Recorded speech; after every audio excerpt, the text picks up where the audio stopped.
इस मुकाम पर सम्मान का काम करने का काम कर रहे हैं। किसी भी गरीब को मैं तो बताता हूं कि अधिवक्ता तमाम लोग हैं, सबका फर्ज अपना अपना होता है। लेकिन रात में भी अगर फोन कर दिया जाए बबलू वकील को, तो बबलू ये नहीं देखेंगे कि हम रात में हैं या दिन में हैं। हमें कोई याद किया है, कोई मुसीबत में है, उसके लिए 2 कदम चलने का काम करते हैं। बधाई के पात्र हैं। यहीं से जौहरी लगल तंदू लाइन हमरे में,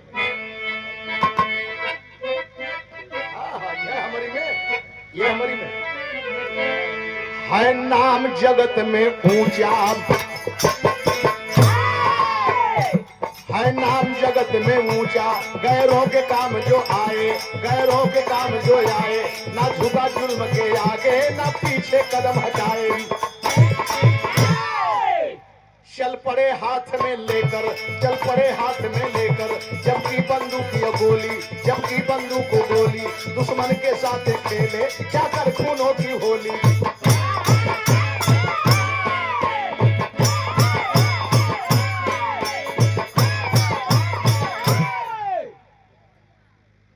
ये भैया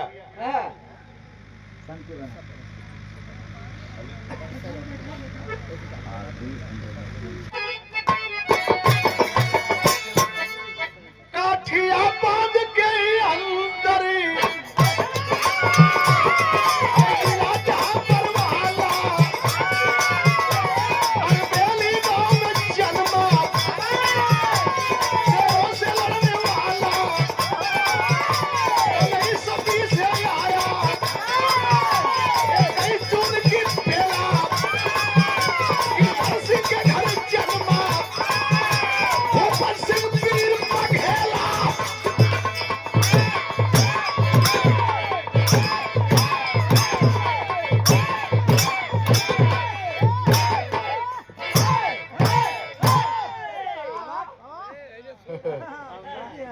आज निगोटा जंगिया चढ़ा के आयल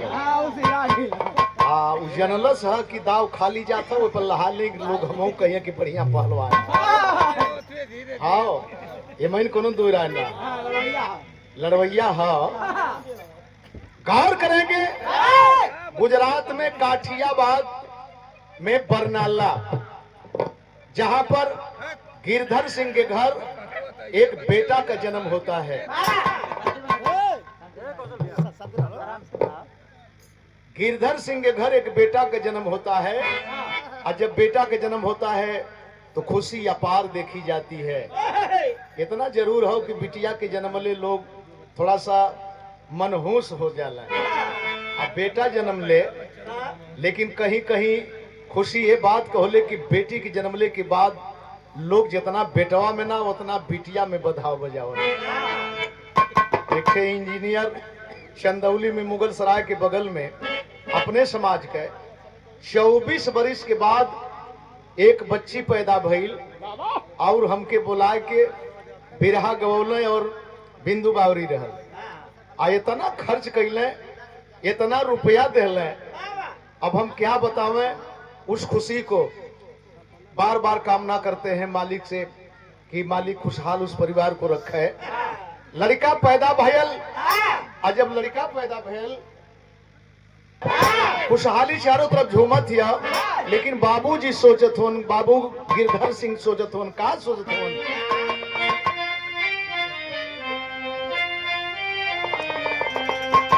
हरे ऊपर चढ़ाता मोरी बहिया मुरुकली, उतरत की बेरी करहिया कमर लचक कौलाई होरी। मन मन बाबूजी सजावला सपनवा, अरे कुलवा कन्ना मावा बढ़ई है ललन बढ़े जई है ये बाबू।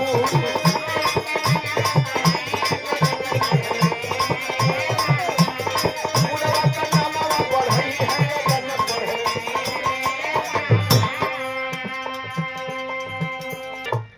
कि धीरे धीरे 8 वर्ष बीतल, 8 वर्ष कब कुछ ना बुझायल। प्राइमरी भूपर सिंह कन्ना मवा लिखायल। अरे राणा यादव पीछे पीछे यही है ललन पर है, यही है ये जिंदाबाद।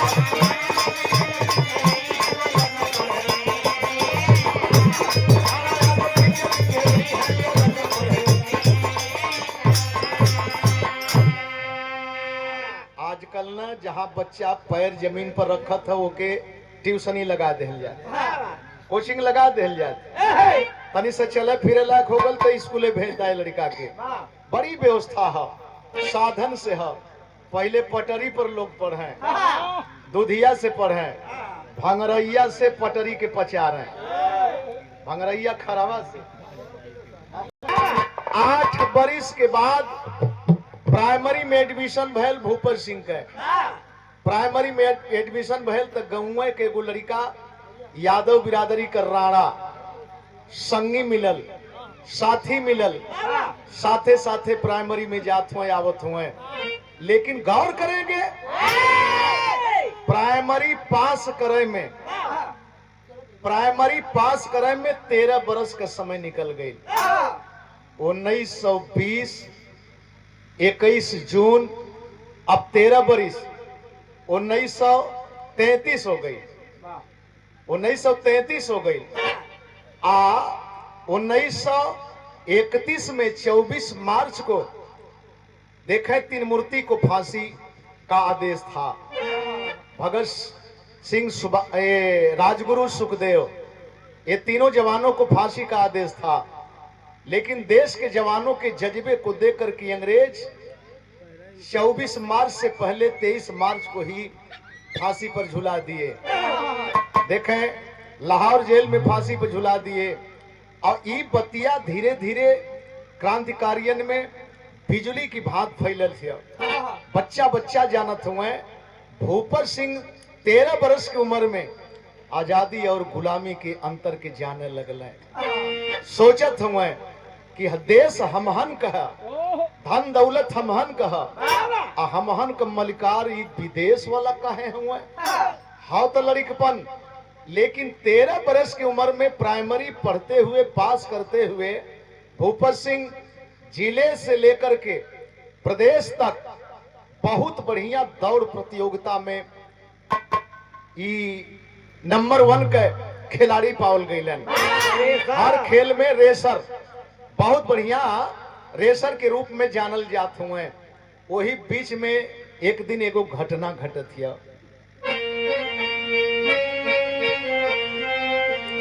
अरे झकोरा मारे झूलनी, झकोरा मारे झूलनी, साड़ी लहराए हो झकोरा मारे झूलनी।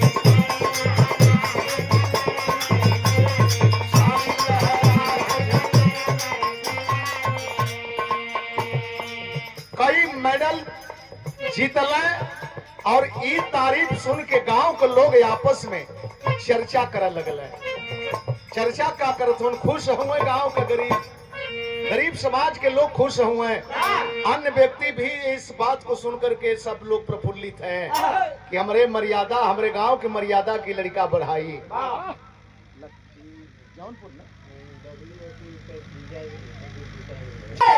गांव के लोग यह सोचत हुन, का सोचत हुन, सोचल सब लोगवा, अरे सोचल सब लोगवा बढ़ी गईल शान हो, सोचल सब लोगवा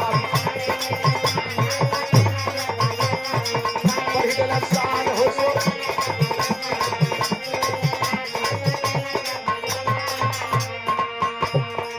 गौआ का हमारे पढ़ाई है सम्मान हो, सोचल सब लोगवा बढ़ी गईल शान हो, सोचल सब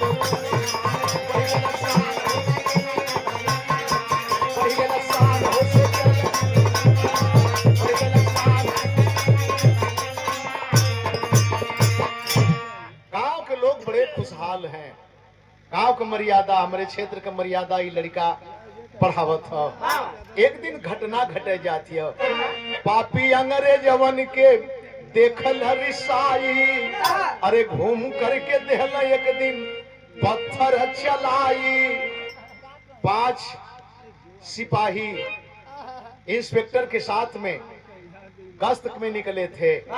गांव के इलाके के तरफ जब देखा लड़का, ओकरे समझ में आ गल कि बतावा ये सब दूसरे देश से आल हुए आ इन्हन के देख के हमहन का लोग अपने घरे में ढुकत हुए, दरवाजा बंद करत हुए।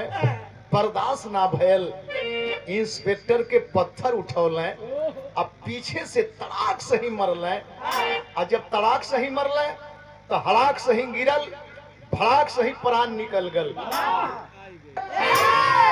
पापी अंग्रेजवन के देखल रिसाई, घूम करके देहल एक दिन पत्थर चलाई। अरे घोड़वा से हैरिस पापी गिर गई है मुद्दा, वो सोचेला सब लोग बढ़ गया शान।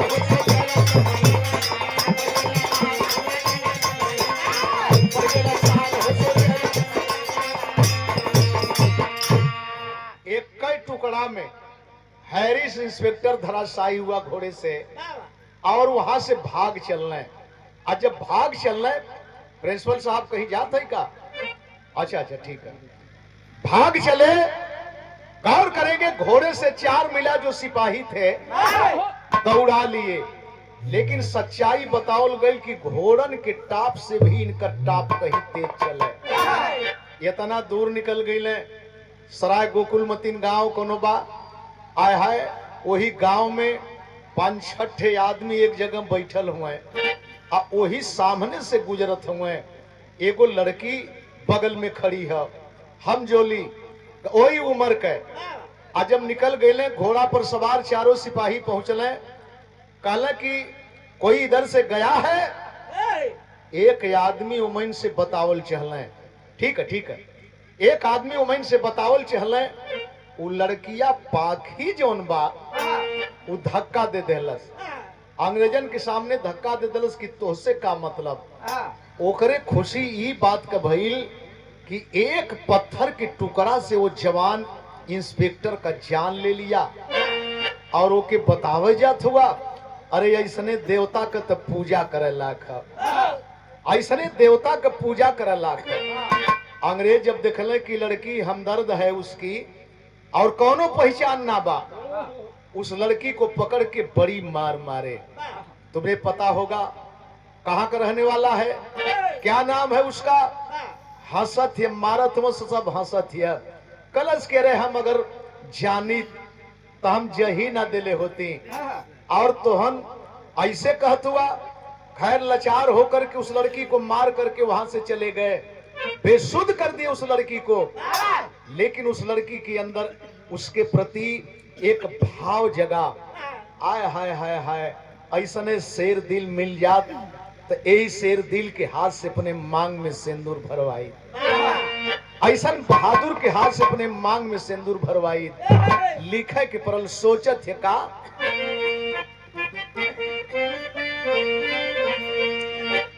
अरे प्रीतिया न जाने कब के करा से होई जाई, दिलवा का भाषा पर भाषा हो संगति। पवन भूपत सिंह जब की खबरिया से मिल बदे गईले लेके आशा हो संगति। भूपत सिंह को पता चला कि हमारे चलते पाखी लड़की को बड़ी मार सब मारे हैं। छिप के अइले पाखी से मिले बदे, कल आप क्यों हमारे लिए बोल दी? नहीं बोलना चाहिए था, हम तो खुद निकल गए थे। खलस के है आजादी के कारण हमें साथ में लिया ही ले बाप, यह बाटी हमारी अभी लाशा हो संगतिया। कलश का सुना, आप इतने में घबराहट हुआ, हम समझते हैं कि तू आजादी का दीवाना बन गल हुआ। तो आजादी का दीवाना अगर बन गल हुआ तो हम आजादी का दीवानी बनत है और हमके अपना ला, तोरे इशारा पर जान दे देवे। और जब इस बात को भूपत सिंह सुना, बोला कि सुंदरी, कांटों की सफर है, बड़ी मुश्किल डगर है। आज के बाद मैं बागी बन गया, मुझे प्रशासन ढूंढ रहा है, पाएगा प्रशासन तो मुझे गोली मार देगा, फांसी पर झुला देगा। खलस की चाहे फांसी पर चढ़बा आ चाहे गोली मरैबा, लेकिन तोहरे बदे पहले जान दे देबे। कहे भूपर सिंह लिखल होई की सम्मतिया में, अरे मिले बदे देहाल दिलासा हो संगतिया। कल तो इंतजार करे के पड़ी। अगर हमके अपनावत हो तो हम कहाँ रहब, कैसे रहब, कब मिलब, इंतजार करे के पड़ी। सौगंध उठा लेलस, जमीन से मट्टी उठौलस, कलश की सौगंध है माटी के, जीवन भर अविवाहित रह जाई, जीवन भर अविवाहित रह जाई। लेकिन अगर चिटकी भर सिंदूर पड़ी तो तोहरे हाथ से पड़ी, नहीं तो बिना सिंदूर का दफन हो जाई मंजूर हो। गलत ठीक है, इंतजार करिहा, इंतजार करिहा। और जवान वहां से चलता है तब तक एक घटना घट गई। क्या घटना घटी?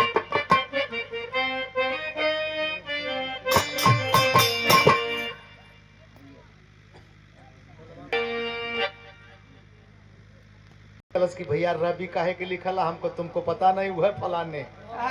हम कहीं तुमको पता नहीं है रवि माने क्या होता है।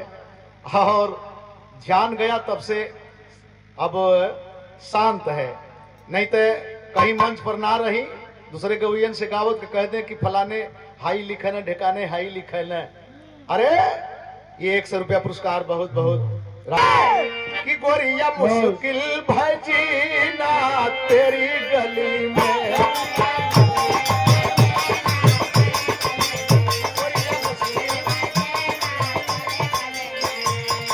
गोरिया मुश्किल भजीना तेरी गली, तेरी गली, तेरी गली। मजा मजा मजा के रहो महीना तेरी गली।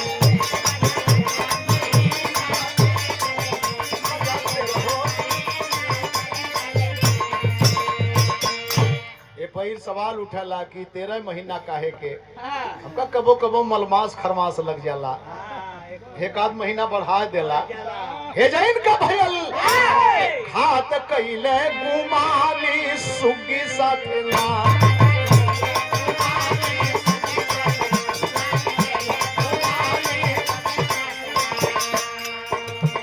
हाथ कैले गुमानी सुगी साथे, सुगी साथे, सुगी साथे। लुटल चाहे पानी सुगी साथे ना,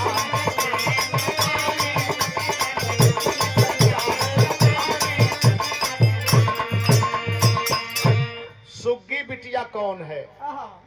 भूपत के मित्र सुग्गी राणा यादव की बहन दूध लेकर के कहीं जा रही थी।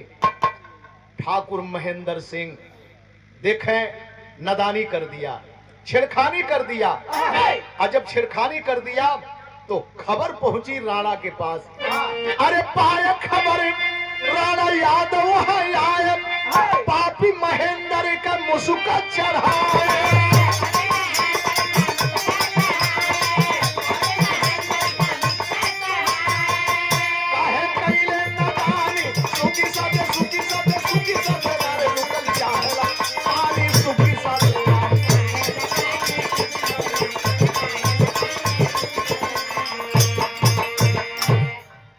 बर्दाश्त नहीं कर पाया और महेंद्र सिंह को उठा के पटक के ऐंठ पैंठ के तोड़ ताड़ के अधमरा कर दे करके तोड़ दिए। और राणा ये चेतावनी दिए, आज के बाद अगर ताक दे ले आंख निकाल के चबाए जाए। लेकिन मेरे दोस्त बताओ जला, दुश्मनी दुश्मनी होती है, दुश्मनी दुश्मनी होती है। इसके बदले में देखें महेंद्र सिंह अंग्रेजों से मिला, मुखबिर बन गया और मुखबिरी के साथ साथ भूपर सिंह चौहान के चचेरा भाई पृथ्वी सिंह चौहान को मुखबिर बना दिया। ये घर का रहेगा भेदिया, देखे फूट डालो लूट करो, फूट डालो राज करो। ये घर का भेदिया रहेगा तो भूपर सिंह के विषय में बताएगा। और उसी बीच में अंग्रेजों से मिलकर के राणा यादव के बाप की हत्या करवा दिया, अंग्रेजों से हत्या करवा दिया। और जब अंग्रेज गोली मार दिए राणा यादव को बेफजूल बेकसूर, और जब इस बात का पता चलता है तो यही मोड़ बदल रहा है। पौले जब खबर भई का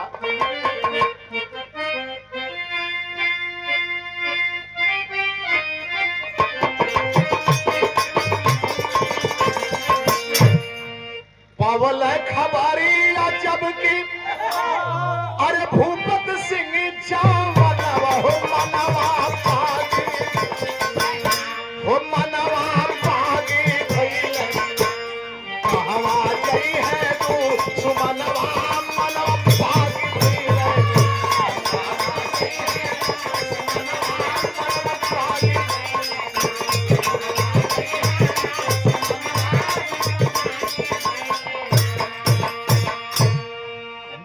महेंद्र सिंह अपनी भवनवा हो मनवा पागी भइले, हो मनवा पागी भइले गोलिया मरले तर तर सिनवा हो मनवा पागी भइले, गोलिया मरले तर तर सिनवा हो मनवा पागी।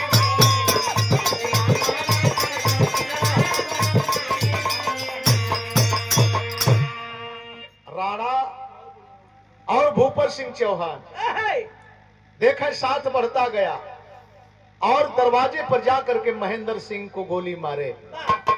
राणा के बाप का बदला लिए, महेंद्र को गोली मारे। और उसी रात में होता क्या है, रतिया में भगल शेरवा जंगल तार में नवा हो मनवा पागी भइले, हो मनवा पागी भइले, हो मनवा पागी भइले खोजे अंग्रेजी दुश्मनवा हो मनवा पागी।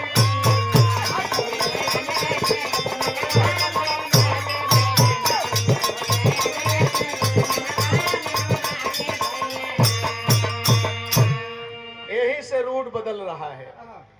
रात में गोली मार करके रात में भगे जंगली इलाका कच्छ, जंगल के अंदर जाकर के एक टीम बनाए, एक टीम बनाए और उस टीम में परशुराम चमार, आसिफ मोहम्मद खान, राणा यादव और भूपत सिंह चौहान, ये चार नौजवान मेन रहे। बकिया और लोगों को साथ में लिए और जंगल से ही घोषणा करते हैं। मेरे दोस्तों, एक नई चीज आप लोगों को दे रहा हूं, ये नहीं कि कम संख्या में है तो मैं मजाक करके बिरहा गा रहा हूं। बिरहा के भावार्थ पर गौर करेंगे। आया है गरीबों को किस रूप में देखा गया, किस रूप में उन्हें समझा गया, जांचा गया, लोगों को भटकाने के लिए किस कैसे उनको बताया गया, काम किया, नाम किया, लेकिन उनके नाम को बदनाम करने के लिए उन पर कारिक पोती गई। वही से ऐलान करते हैं, कच्छ जंगल से ऐलान करते हैं गुजरात में। क्या ऐलान करते हैं, बिरहा शैली में भाव लगल।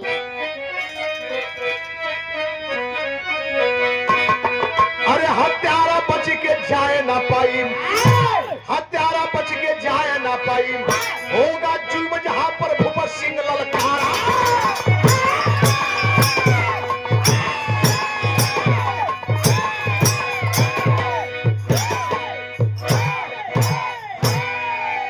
एक और पुकारत प्रीत खड़ी, एक और धधकती ज्वाला है, एक और फूलों की मस्ती है, एक और कांटों का माला है, एक और अमृत का घड़ा भरा, एक और तो पीना हाला है। और भूपत सिंह का मजा उठा किस मोड़ पर चलने वाला है। वही से घोषणा करते हैं, वही से घोषणा करते हैं, जंगल के इलाके से घोषणा करते हैं कि गरीबों पर, गरीबों की बहन बेटियों पर, गरीबों के मान सम्मान पर अगर कोई आंख उठा करके देखा, आंख ना निकाल लूंगा, रेल दूंगा। वो बचेगा नहीं, वो बचेगा नहीं, चाहे वो भारतीय होगा, चाहे ब्रिटिश गवर्नमेंट का व्यक्ति होगा, तो सबसे ज्यादा डर जौन आज लोग कहल कि फलाने फलाने बहुत लड़ाई लड़ल हो, स्वतंत्रता संग्राम सेनानी रहल हो, लड़े के गरीब लड़ल, फायदा उठौल दूसर का, पेंशन वो लेत हुए, नंबर उनके पल्ले हो, लड़े बदे गरीब लड़ने, चाहे मोहम्मदाबाद होखे, चाहे नंदगंज होखे, चाहे सैदात होखे, चाहे कहीं भी होखे। वो समय का इतिहास उठा के देखेंगे तो पता चलेगा कि लड़ने के लिए गरीब लड़े, गोली खाने की जरूरत पड़ी तो गरीब का छाती सामने रखा गया, और जब फायदा उठावे के भयल तो दूसर का फायदा उठौल। ये नंदगंज में जब गोली चले लगल, नंदगंज में गोली चलनी तो सुभग्गा मुसहर, यही नैसारे का रहे वाला सुभग्गा मुसहर रम्मा लेके अंग्रेज अफसर जो समाज में पांडे बिरादरी के नाम से जाने जाते थे, यही के रहने वाले थे, और भिड़ा दिया। कल पंडित जी कह रहे हम तो तोहरे देश कहीं, हमके कहे के मारत हुआ, जाए के लूटला, गड़िए लूटला। जवान सोचला कि एक मारल गुनाह, चल के गड़िए लूटल जा। आ जब गाड़ी लूटे बदे जवान चल रहे तो वही पांडे इंस्पेक्टर फोन करके डीएम को, एसपी को बता दिया, और काफी तादाद में फोर्स आई, 80 जवानों को वहां पर मारा गया। इतिहास कायम है, ध्यान देंगे, बात बिगड़ गई। आखिरकार जाई कहां तक? अब जो है कोई अगर गलती करता है, पहुंच करके सीधे गोली मारते हैं, लूटते हैं, गरीबों में बांटते हैं, गरीबों की बहन बेटियों की शादी करवाते हैं। आय हाय हाय हाय हाय, एक दिन तब तक एक घटना फिर घट जाती है।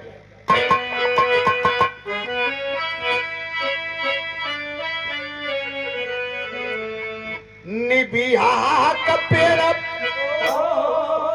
छन काटाए बाबा, निबिया चिरैयन कहे बसे रहो,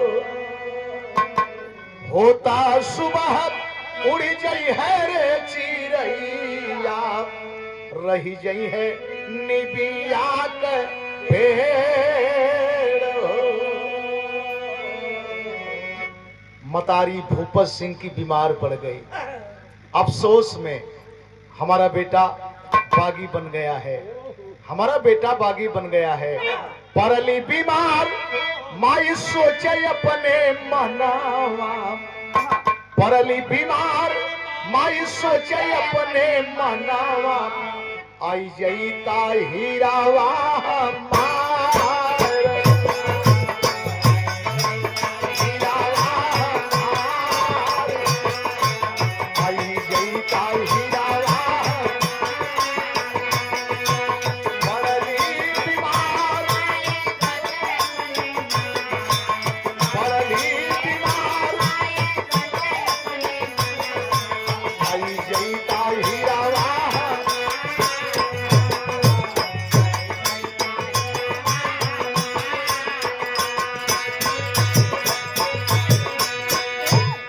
बेरा देख लई तोहा के सुगनावा, पचीना परनवा हमारो।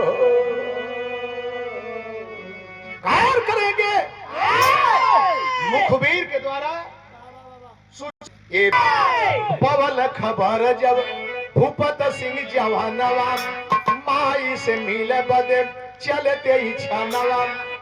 चारों जवान परशुराम चमार, राणा यादव, अशफाक और भूपत सिंह चौहान भेष बदल के केहू साधु बनल, केहू फकीर बनल, केहू सरंगी लेहलस, और माई से मिले बदे गईले। अरे मिली के लौटता जब रहल जवानावा, मिली के लौटता जब रहल जवानावा, पापी कईले धोखावा के मार।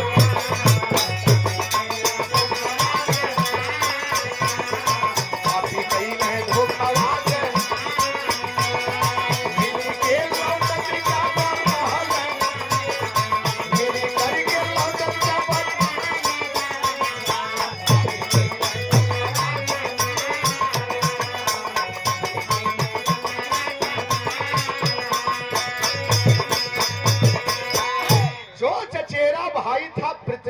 चौहान पृथ्वी सिंह लखते लखते पहचान लिया, ये दूसरे नहीं है तो चारों वही हैं। गांव में जो घुसे हैं, कोई साधु बनके, कोई फकीर बनके, कोई जोगी बनके, ये चारों के चारों वही हैं। तुरंत खबर देता है चारों तरफ से, जो ही गांव से बहरे होते हुए बाग में जाते हुए, और तब तक गोली शुरू हो गई। और जब गोली शुरू हो गई तो गोलियां वाली अच्छा दर्ज लगे लिए बहादुर।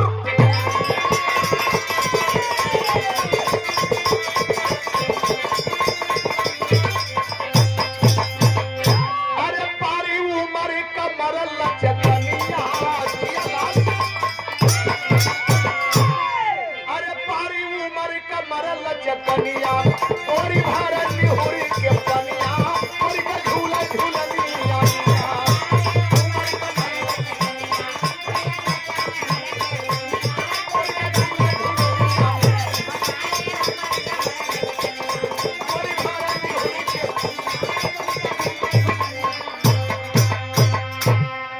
यही के जौनपुर को गावल जला कि बाबा हमके बोलावे, बाबा हमके बोलावे, पानी के बहानवा हो सजनवा, कैसे आई पहरवा।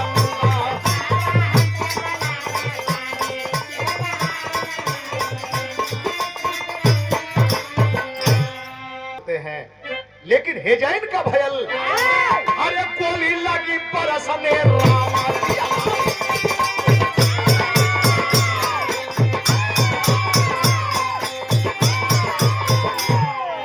अरे गोली लगी परसने बगिया, दरमियान हो जवानवा, खेला तूने तो होली।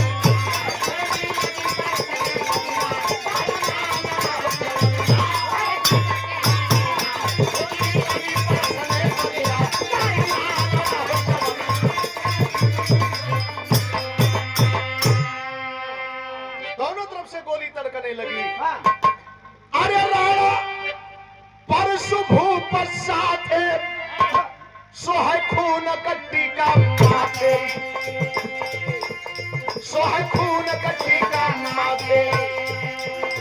पृथ्वी सिंह छुप करके ताके, पृथ्वी सिंह छुप करके ताके, भैले परसु चमार दौड़ा के, भैले परसु चमार दौड़ा के, काटे नाक कान भूप सिंह, काटे नाक कान भूप सिंह, कहीं छानवा हो जवानवा, खेला तूने तो होली।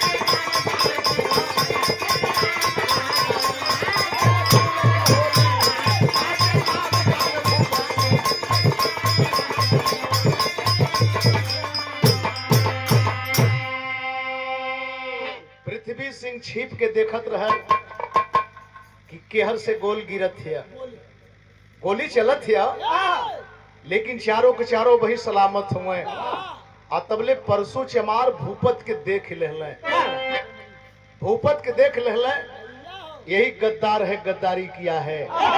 दौड़ाए के भूपत के धैल, सारी पृथ्वी के धैले, आ पृथ्वी के धाय के लिया के भूपत से कहला कि ला हमहन नाम मारल जाई, ये तो हर चचेरा भाई है, हमहन मार देल जाई तो हो सकला तो के तकलीफ होखे।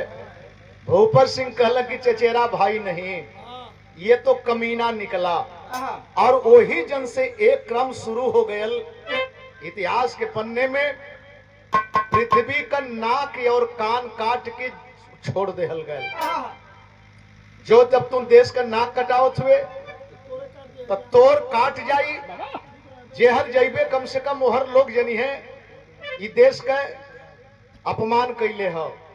और ऐसे क्रम आज शुरू हुआ, 47 लोगों का नाक कान काट करके छोड़े थे, 80 लोगों की हत्या हुई थी, 9 लाख की लूट किए थे। अब समझ ले 9 लाख कितना काफी होला, 9 लाख कितना काफी उस समय रहल। और 80 लोगन का हत्या कही गई, भारत के लोगन का, कुछ विदेशी लोगन के, जेकरी पर शक का सुई चल गई, ये देश का गद्दार है, इसको रहने लायक नहीं है, धरती पर अधिकार नहीं है, सीधे गोली मारे तड़तड़ाए के। आ जेके जाने की मुखबिरी करत था ओके ओ लायक जौन हो तेकर नकिए कनवा काट दा तो 47 लोगों का नाक कान काटल गए, 80 लोगों का हत्या भइल और 9 लाख की लूट हुई। और लूटते थे धन गरीबों में बांटते थे, गरीबों में बांटते थे, बहन बेटियों की शादी कराते थे। वीरप्पन क्या था? विरह के अंदर सारांश है 8 क्रांतिकारियों को डकैतों की संज्ञा देकर के अपनी सरकार अपमानित की और उन्हें सजा दी जान से मारने की। 8 सुल्ताना से लेकर के मान सिंह मलखान से लेकर के। वीरप्पन कौन था? वीरप्पन आपका भाई था। और वीरप्पन जब राजकुमार हीरो को पकड़ा तो यही न कहा छुड़ाना है तो पानी चाहिए, स्वास्थ्य चाहिए, शिक्षा चाहिए। हम गरीबों के लिए सरकार यहाँ की कर्नाटक की दे दे, हम छोड़ देंगे। सोचिए ऐसे व्यक्ति को डकैत कहा गया, तस्कर कहा गया, खूनी कहा गया। लेकिन होता क्या है, आखिरकार आज के जंग में कुछ क्षति हो गई, आज के जंग में क्षति हो गई। यही पर अरे परसु चमार मराई, राणा घायल गए पकड़ाई, आसी पाकिस्तान भग जाई, आसी पाकिस्तान भग जाई। झंखा अकेला भूपत सिंह देखो जवान हो समनवा, केला खून का होली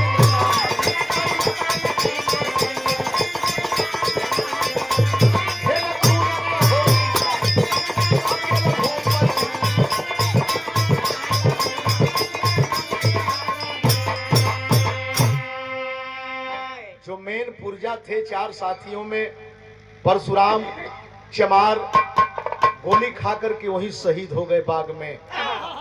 राणा यादव घायल होकर के पकड़ा गए। आसिफ मोहम्मद खान पाकिस्तान भाग गया। समय आगल अब बीता दिन 47 पार कर गया, देश आजाद हो गया। गौर करेंगे लेकिन भूपर सिंह का विपद बढ़त गई। आखिर में भूपर सिंह अकेले सोच रहा है, क्या सोच रहा है?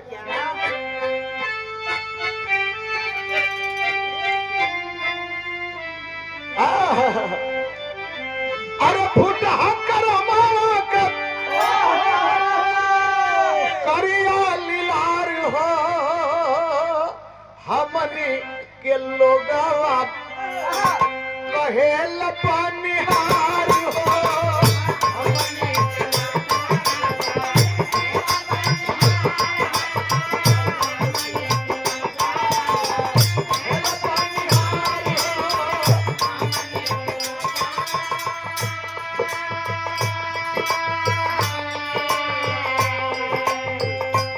भूपर सिंह आज, शंख भूपर सिंह आज भइली अकेल हो, पाउर की सम्मति आप देखावे राउर खेल हो, पाउर की सम्मति आप। हाय हाय हाय हाय भूपर सिंह रो रहल हुए, अपने पे पश्चाताप करल हुअन, अपने साथियन के याद करत हुअन। अरे भैया परशुराम गईला पहिया के तोड़ी, राणा सिंह भैया गईला नतवा के तोड़ी।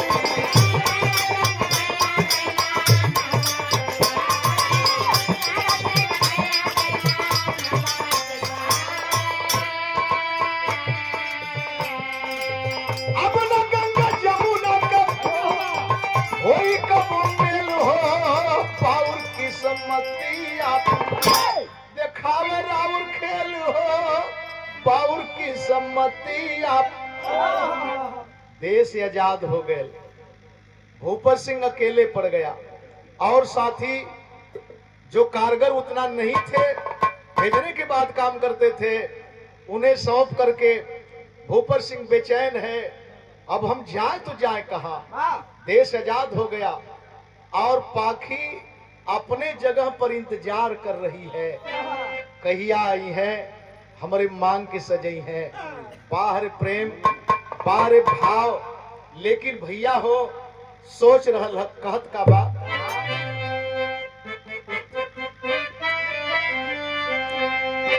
कचौड़ी गली सुन कैला रजऊ कि मिर्जापुर के कैला गुलजार हो, कचौड़ी गली सुन कैला रजऊ।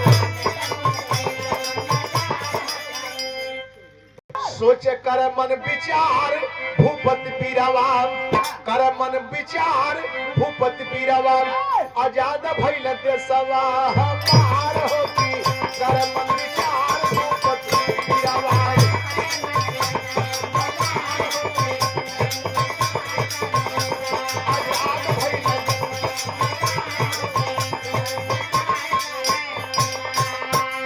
अरे मिलली आजादी अब लोग खुश भइल, लेकिन भूपत सिंह कम ना विपत हो रही की कर मन लाचार भूपत पीरावा। सोचे मन लाचार भूपत पीरावा, पीछा कर भारत सरकार होगी, कर मन विचार भूपत पीरावा, कर मन विचार भूपत।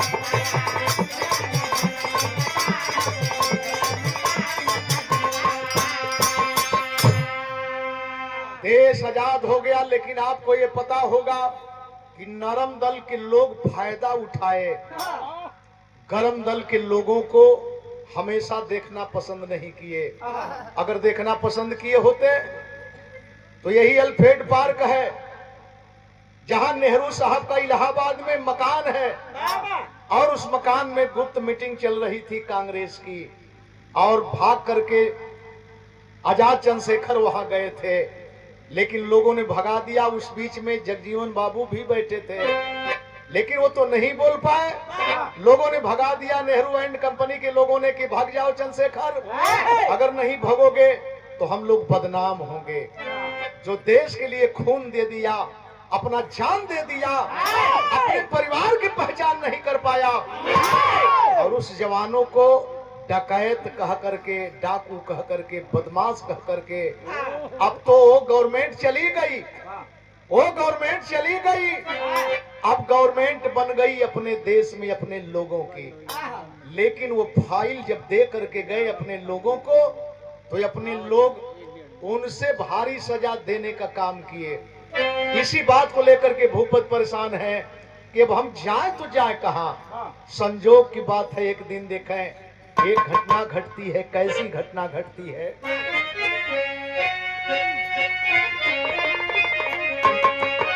एक दिन गई जंगल का इलाका है, कहीं आज यहाँ है, कल वहां है, परसों वहां है। एक दिन गई आसिफ मीत भेटाई मितवा सरहद पर। एक दिन गई आसिफ मीत भेटाई मितवा सरहद पर, भूपर सिंह के लहल पास बुलाई मितवा सरहद पर।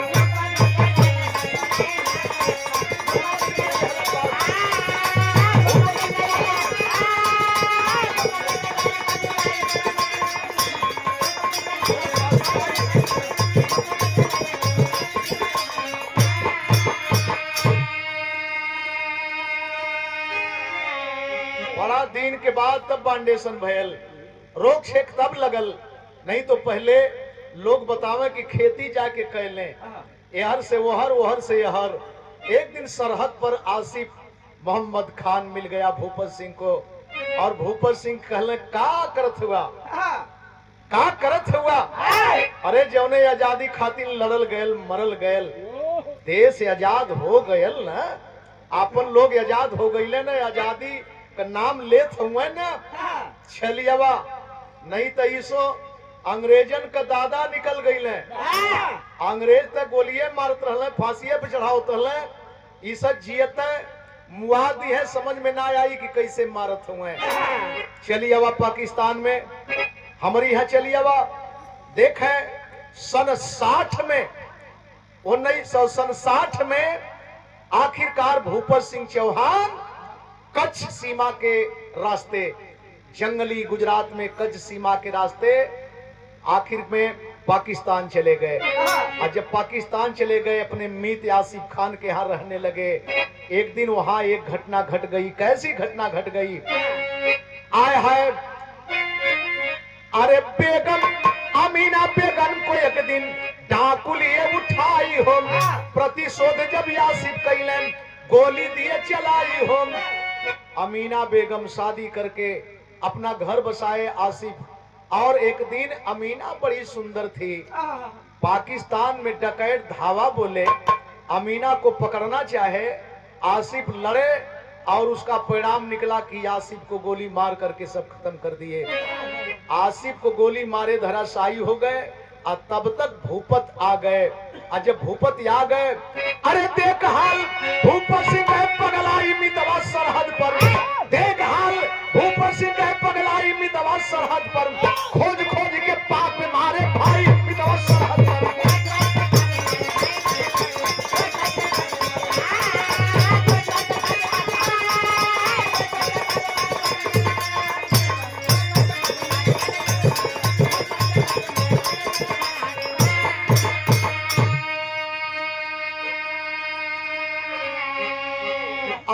भूपत सिंह का हाथ पकड़ करके आसिफ यही कहे कि मेरे दोस्त अब मैं नहीं बचूंगा, जा रहा हूं, लेकिन एक काम कर देना मेरे यार, अमीना अकेली पड़ जाएगी, बेसहारा हो जाएगी, अमीना का हाथ मत छोड़ना मेरे दोस्त, अमीना का हाथ मत छोड़ना। इतना कह करके आसिफ मोहम्मद खान मर जाते हैं। परिवार के हेड गार्जियन इतना कह के आसिफ मोहम्मद मर गईले, जकटिया खोजत है। आसिफ मोहम्मद मर गए, लेकिन खोज खोज करके ये तो खुद बदमाश थे। पाकिस्तान में उन गद्दारों का हनन किए, पतन किए, पाकिस्तान में पकड़े गए, जेल में गए, जेल से रिहाई मिली। और जब भारत सरकार जानी कि भूपत सिंह पाकिस्तान में है, तो यहाँ हल्ला उठावल गल कि 200 डकैतों को इकट्ठा करके भूपत सिंह भारत पर चढ़ाई करने की सोच रहा है। कई बार भारत सरकार पाकिस्तान सरकार से मांग की भूपत सिंह चौहान को दे दो, वहां बताया गया कि भूपत सिंह चौहान यहाँ पर है ही नहीं। अब वहां भूपत सिंह नहीं, आसिफ के जगह पर यूसुफ खान बन गए। अमीना को अपना करके यूसुफ खान बन करके जीवन यापन करने लगे। लेकिन मेरे दोस्त आगे होता क्या है?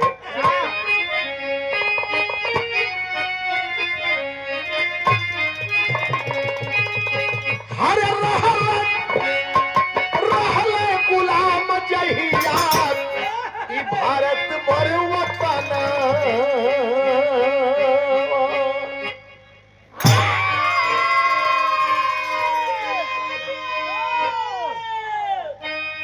हाथ में गरीब बाबा उठावल हाथिया,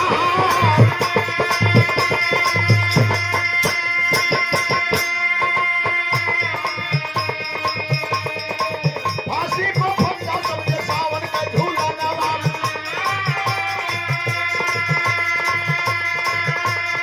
फांसी को फंदा समझे सावन का झूला नवा।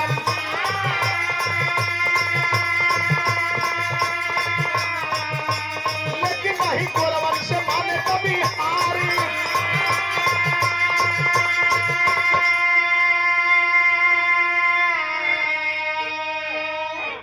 पर साल चौरी चौरा जहां घटना घटी थी रेलवे लाइन पर, बगीचा के का नाम लाल बाग, जिस बगीचे में उसी बगीचे में बारात का तम्बू पड़ा था।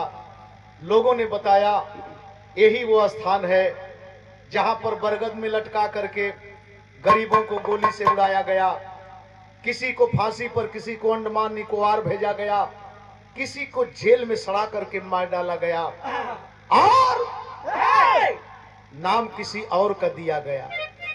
मरने वाले कौन? नाम आया किसका? जहां पर अंग्रेज उन लोगों को ये संज्ञा देके गए, जानते हैं क्या संज्ञा देके गए? डाकू बदमाश सुन के कहे अंग्रेजवा, डाकू बदमाश सुन के कहे अंग्रेजवा, जनता से कहे हुए बहुत खूंखार।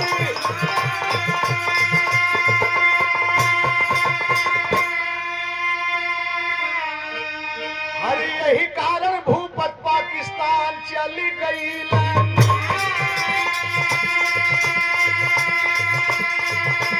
लेकिन तकदीरिया उठल सरकार,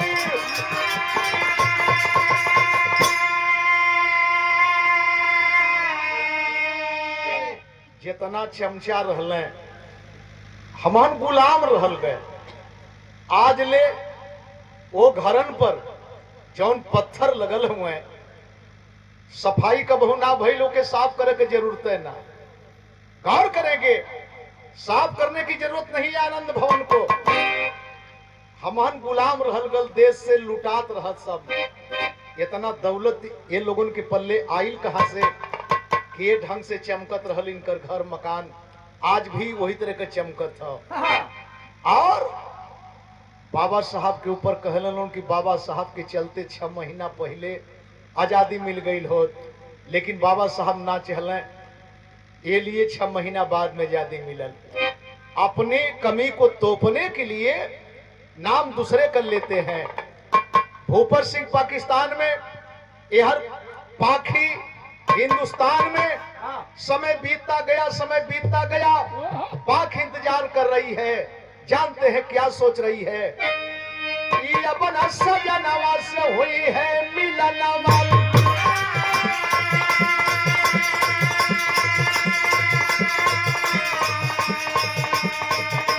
साधन दफन हो रही के कुमारी।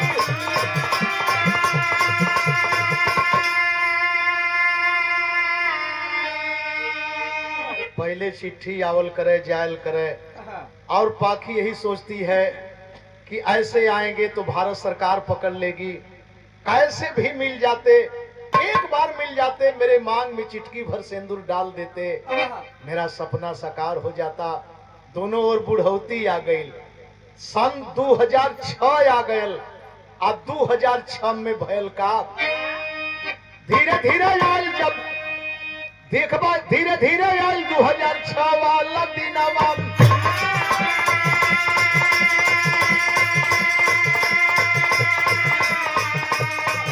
भूपर सिंह पाकिस्तान में, भूपर सिंह पाकिस्तान में बीमार।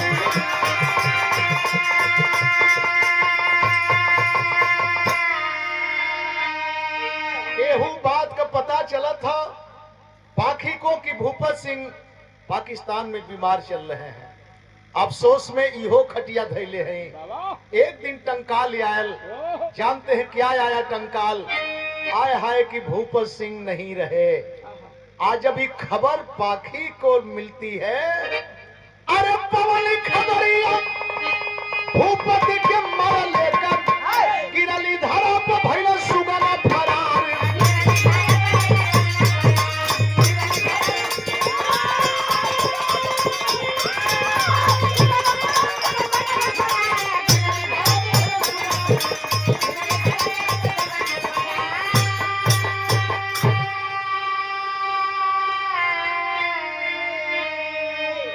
हाय वहां यूसुफ के बेटे, गौर करेंगे, अशफाक का एक बढ़िया परिवार। लेकिन जब पता चला पाखी को कि भूपर सिंह नहीं रहे, खाली हाय भूपत सपना सपना रह गल। एजई नाम मिलली तो पीछा छोड़ब ना। ओजई ने आवत है और मांग में सिंदूर पड़ी तो तोहरे हाथे से पड़ी। सदमा लगा, जमीन पर गिरी, पाखी मर गई। पता चल गया दोनों ओर से, उधर से खबर आई इधर से खबर गई उधर। लेकिन उधर जनाजा सजा और इधर अर्थी सजी। एक ही साथ में होता क्या है? ये कबर सजल जनाजा, एक कबर उठल अर्थी, अंबर असुआ बहाव झरझर रोवे।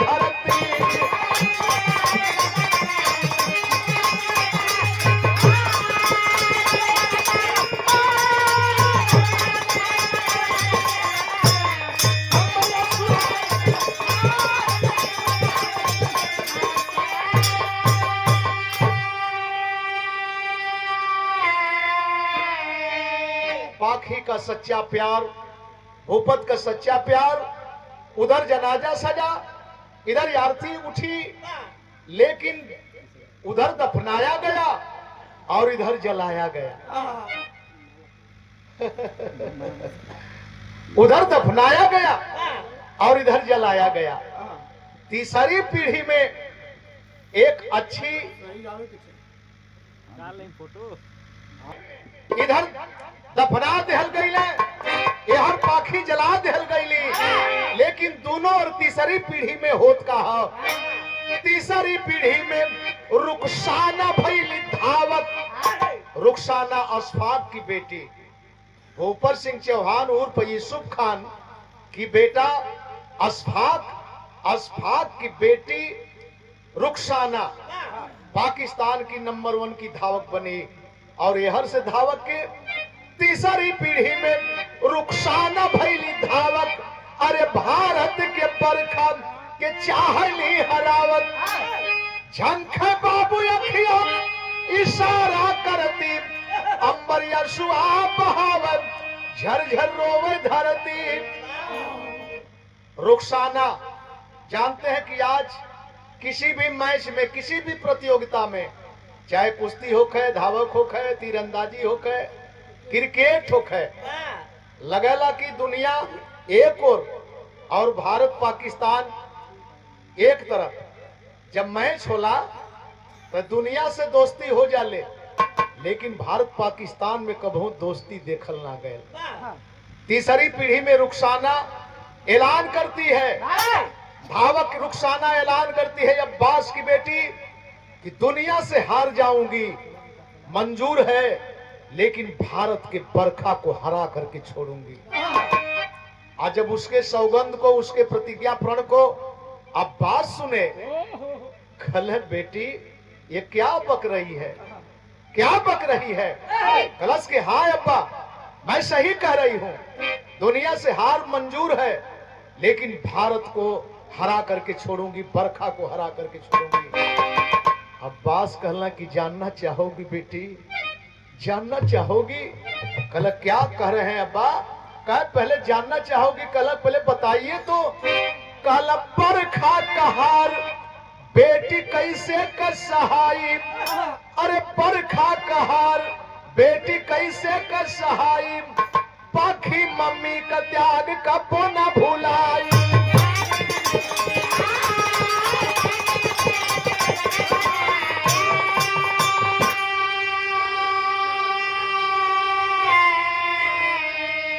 अरे जिंदाबाद भारत माता हरदम कहती, अंबर यशुआ बहाव झरझर रोवे धरती।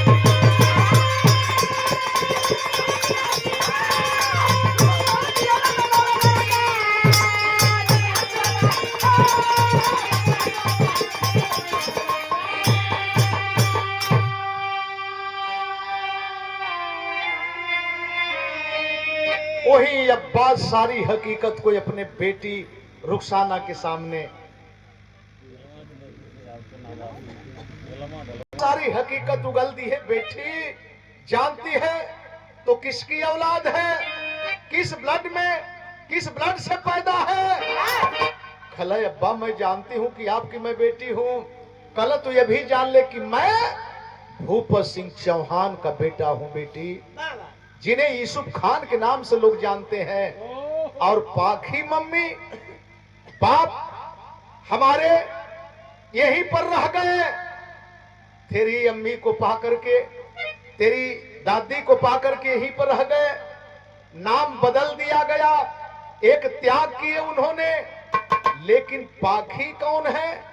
पाखी मम्मी अब्बा के याद में, पिताजी के याद में जीवन भर, आजीवन भर बिना सिंदूर पहने दफन हो गई, लेकिन उनके नाम का माला जपती रही बेटी। और बरखा उनकी चचेरी बहन संगीता की बेटी है बेटी। बोल, अपने बहन को तो जीत करके कौन सा तोहफा हमको दे रही है बेटी, कौन से देश की बात कर रही है बेटी? अरे हम भारत के हैं बेटी, भारत के हमारी मजबूरी है, ये रहा गरीबों का त्याग, गरीबों का बलिदान। चाहे दक्षिण भारत का तात्या भील जो एक खूंखार क्रांतिकारी था, उसे डकैत बदमाश कहकर के फांसी पर झुला दी सरकार, ये सरकार झुला दी।